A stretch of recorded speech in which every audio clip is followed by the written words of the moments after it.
The diamond blowing technique is essentially like putting a nozzle on a hose. You are compressing the air through the middle of your fingers, and you take your pointer finger and your thumb and you connect them, and you're going to conform it around your lips, and you're going to blow through the diamond. And it's very important that you get a good seal. If you're not doing it right, you'll hear air leaking out.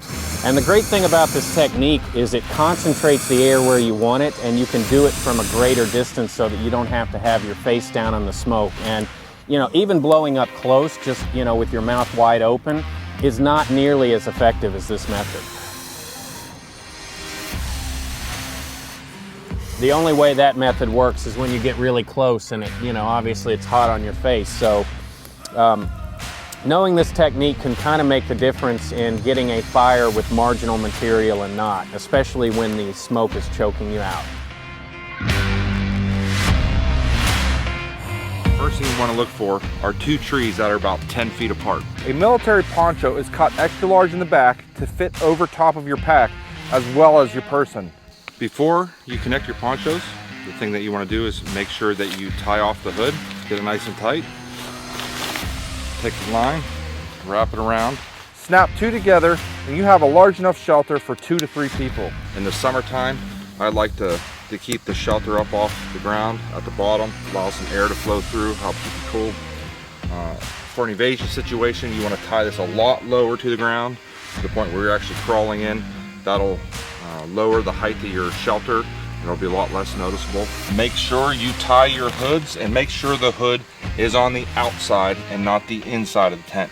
If you tie your hood on the inside of the tent, you're going to have a big pocket here and water is going to run down. You want to make sure this flap is on this side of your shelter, so when the rain comes down, it runs down your shelter. Did you know what's there? I've been shot! Mike, right there! Right there! That's not gonna help. I rubbed dirt on it. No, I got shot right here. Oh, okay, all right. What did you do? All right, Tim's There's been a shot. bullet wound in my leg!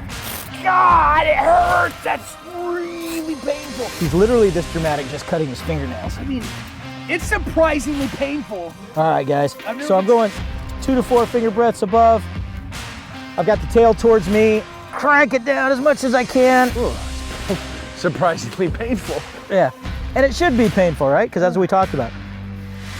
That's more painful. Now I'm gonna keep turning it. Is it still bleeding, Tim? Yeah. It's all right. I asked him. I gave him a chance. Definitely not bleeding. Okay, definitely not bleeding anymore. Okay. All right, stow the tail.